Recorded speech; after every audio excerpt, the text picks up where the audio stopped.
महाराज जी, मन को सदा प्रसन्न रखने के लिए क्या उपाय करना चाहिए? तब लगी कुशल न जीव कहूं, सपने हूं मन विश्राम। जब लगी भजत न राम को, शोक धाम तजी काम। जब तक हमारा मन कामनाओं का त्याग करके निरंतर भगवदाकार नहीं होगा, तब तक प्रसन्न नहीं रह सकता। ब्रह्म भूता प्रसन्नात्मा न शोचति न कांक्षति। वही प्रसन्नात्मा होता है जो हर समय भगवान में अपने मन को जोड़ता रहता। सा वै मनः कृष्ण पदार विंदयो। देख लो, इतनी अवस्था हो गई आप, कौन सा भोग नहीं जो आप ना भोगे हो, लेकिन क्या मन राजी हो गया? मन प्रसन्न हो गया? नहीं। ईमानदारी से देखो, वो आज भी वैसे ही है। वो कभी तृप्ति का अनुभव नहीं कर सकता। अनेक जन्म व्यतीत हो गए और भी सब भोग विलासिता भोग लो, कभी तृप्त नहीं होगा। वो विश्राम पाएगा तो भगवान, क्योंकि भगवान का अंश जीव कभी प्रकृति से विश्राम प्राप्त कर ही नहीं सकता। चाहे जितना भोग ले, चाहे जितना एकत्रित कर ले, चाहे जितना बैंक बैलेंस कर ले, ये प्रसन्न नहीं हो सकता। आप हमें बताना कि संपत्ति को प्राप्त करने के बाद किसका मन प्रसन्न हुआ? हर्षित होना और प्रसन्न होना में अंतर है। हर्षित होगे तो शोकित होना पड़ेगा, लेकिन प्रसन्नता ये द्वंद्वातीत है, भगवदाकार है। आपने प्रसन्नता शब्द का, ये केवल भगवान के चिंतन से ही होगा, ना बैंक बैलेंस से होगा, ना नाना प्रकार की भोग विलासिता से होगा। अशांति बढ़ती जाएगी जितना बैंक बैलेंस बढ़ेगा और जितना भोग बढ़ेगा। शांति नहीं बढ़ सकती, देख लेना। जितना भजन बढ़ेगा उतनी शांति होती चली जाएगी, जितना भोग भोगते जाओगे उतनी अशांति बढ़ती चली जाएगी। आप खुद अनुभव करके देख लीजिए। तो शांति प्राप्त करने के लिए, प्रसन्नता प्राप्त करने के लिए अपने कर्तव्य का धर्म पूर्वक पालन करते हुए नाम जप किया जाए।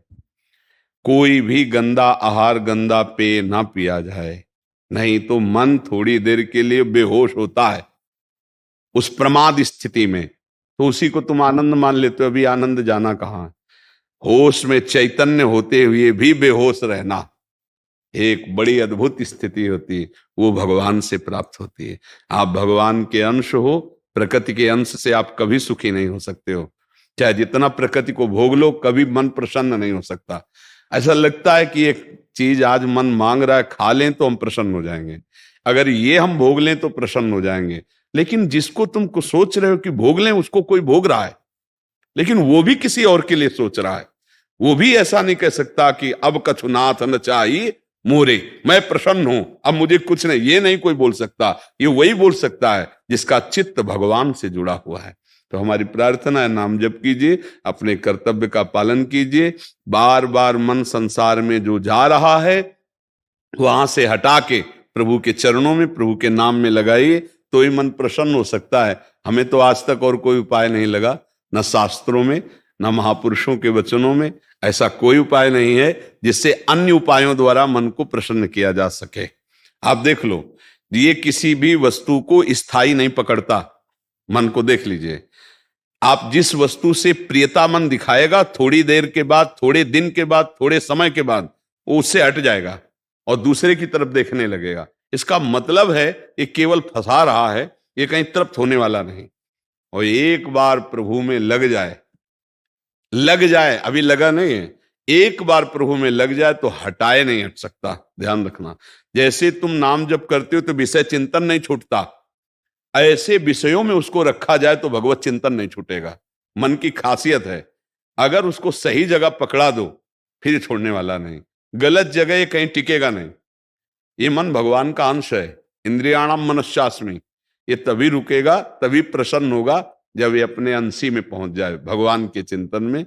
हमारे हृदय की बात ये, अगर आपका किसी का कोई अनुभव हो कि मन इससे प्रसन्न हो जाएगा, तो आप बताओ, कुछ है ऐसा जिससे आप मन को प्रसन्न कर पाए हो आज तक, या कर लोगे?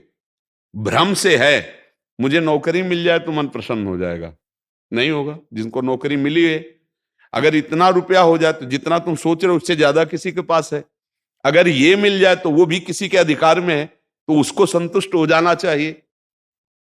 ये केवल भुलावा मन का है। संतोष धारण करो, धैर्य धारण करो, अपने कर्तव्य का पालन करो, नाम जप करो। पाप रहित पुरुष ही प्रसन्न होता है। पाप आचरण तभी तक बनते हैं जब तक हम मन के गुलाम रहते हैं। जब हम मन को अधीन कर लेते हैं तब हम प्रसन्न होते हैं। संत किसे कहते हैं? जिसने मन को अधीन कर लिया। मन मारिया तन बस में कीना, हुआ भरम सब दूर, बाहर से कछ दिखत नाई, अंदर चमके नूर, आपो त्याग जगत में बैठे नहीं किसी से काम, उनमें तो कछु अंतर नाई, संत कहो चाहे राम। आप गृहस्थी में रहते हुए भी संत हो सकते हैं।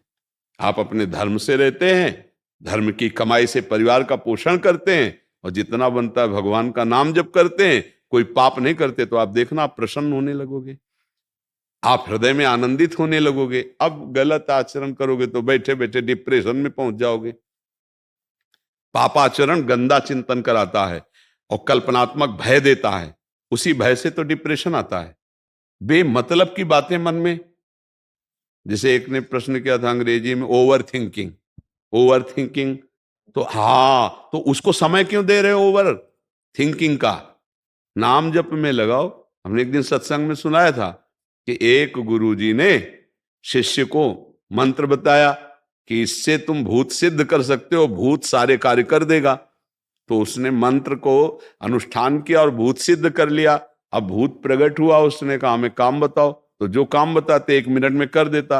वो कहा काम नहीं बताओगे तो तुम्हें उठा के पटक देंगे। अब वो गुरुजी से बोले कि ये तो समस्या हो गई, भूत सिद्धि। वो कह रहा काम बताओ, जो काम बताते हैं वो क्षण में कर देता है, फिर खाली वो कह रहा खाली नहीं रहेंगे, नहीं तो हम तुम्हें पटक देंगे। तो गुरुजी ने कहा एक डंडा बांस का ऐसे गाड़ दो और उससे कहो इसी पे चढ़े उतरे, और जब काम हो तो काम करवा दो। तो बात समझे? भूत कौन है? ये मन उठा के पटक देगा अगर खाली रखोगे। क्या करना है? राधा राधा राधा राधा, चढ़ उतर इसी पे। जब काम है तो काम कर रहे, नहीं तो राधा राधा राधा, बात बन जाएगी। इसी से मन प्रसन्न क्यों? हाँ स्नेह जी यमुनानगर से। राजेश